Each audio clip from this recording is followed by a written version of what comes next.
Sementara itu, pemirsa, tingginya curah hujan juga mengakibatkan permukaan tanah labil bahkan memicu pergerakan tanah. Di Lebak, Banten, sedikitnya 9 keluarga harus mengungsi karena rumah mereka rusak akibat pergerakan tanah. Sementara jalur selatan Malang Blitar putus karena jalan ambles akibat pergerakan tanah.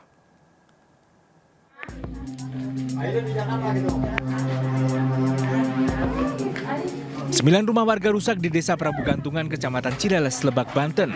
4 rumah diantaranya rusak parah. Lantai dan tembok retak hingga ke penyangga atap rumah. Sebagian dapur rumah bahkan ambruk. Mencegah bangunan roboh, warga menopang kerusakan bangunan dengan bambu. Sebagian warga memilih mengungsi ke rumah kerabat yang lebih aman. Tanah bergerak juga membelah akses jalan hingga tak bisa dilalui kendaraan. Tanah bergerak ini terjadi pasca kawasan ini diguyur hujan deras. Warga berharap Pemkab Lebak merelokasi tempat tinggal mereka ke kawasan yang lebih aman. Kondisi jalan ambles terjadi di Kelok 9 jalur lintas selatan Desa Sumberoto, Kecamatan Donomulyo, Malang, Jawa Timur. Dampak hujan deras 4 titik jalan ambles di jalur selatan hingga sepanjang 15 meter. Karena membahayakan pengguna jalan, sebagian jalan ditutup terpal dipasang garis pembatas. Tim kontributor melaporkan. Ya, seiring masuknya puncak musim hujan dan antisipasi cuaca ekstrim, Pemprov DKI mempertimbangkan pemberlakuan kebijakan bekerja dari rumah atau WFH bagi karyawan swasta dan ASN Pemprov Jakarta jika terjadi banjir di hari kerja. Pemprov akan menyebarkan surat edaran ke kantor-kantor.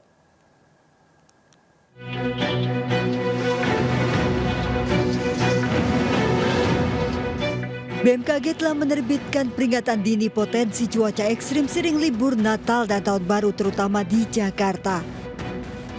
Pemprov Jakarta juga telah merespon peringatan dini dengan melakukan operasi modifikasi cuaca secara bertahap. Namun Pemprov Jakarta tetap menyiapkan sejumlah skenario jika prediksi banjir Jabodetabek seperti tahun 2020 kembali terjadi. Pemprov akan mengeluarkan edaran mengimbau kantor-kantor agar melaksanakan kebijakan bekerja dari rumah atau WFH bagi karyawan swasta dan ASN. Kalau memang itu hujan, banjir, ya nanti dari kita situasi, nanti kita buat surat edaran. Pada puncak musim hujan, sejumlah lokasi di Jakarta biasanya terendam banjir. Akses jalan yang tertutup banjir akan membuat karyawan kesulitan untuk menuju kantor. Dari Jakarta, Rizky Ihwal Sadu Santoso Budi, iNews melaporkan. Ya, pemirsa, akibat gangguan sistem PLN belasan jam terjadi pemadaman listrik di Sulawesi Utara dan Gorontalo. Warga pun sulit beraktivitas normal dan saat ini pemadaman sudah pulih secara bertahap.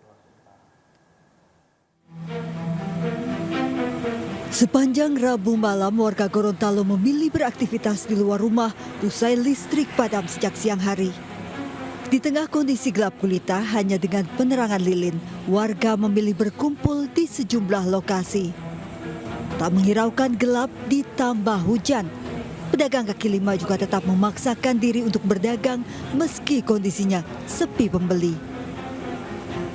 Ini Pak, jelas pengunjungnya kurang, berpengunjung hujan, jadi kurang lagi. Lebih kurang ya? Pendapatan menurun. Hal yang sama juga dialami warga Kota Manado, Sulawesi Utara. Warga berkumpul di pinggir jalan raya mencari lokasi yang terang lantaran rumah mereka gelap gulita dan warga tidak bisa beraktivitas normal. Kendala apa? Ya tentunya orang merasa terganggu karena ini lampu mati, gelap, semua ini boleh mau bikin apa segala gelap, aktivitas tidak ada di rumah. PT PLN Persero mengkonfirmasi adanya gangguan sistem kelistrikan Sulawesi Utara dan Gorontalo yang menyebabkan terhentinya pasokan listrik. Indikasi cuaca ekstrim menyebabkan kegagalan peralatan di sistem transmisi dan mengakibatkan pembangkit listrik padam. PLN kini masih berusaha melakukan pemulihan. Tim kontributor iNews melaporkan.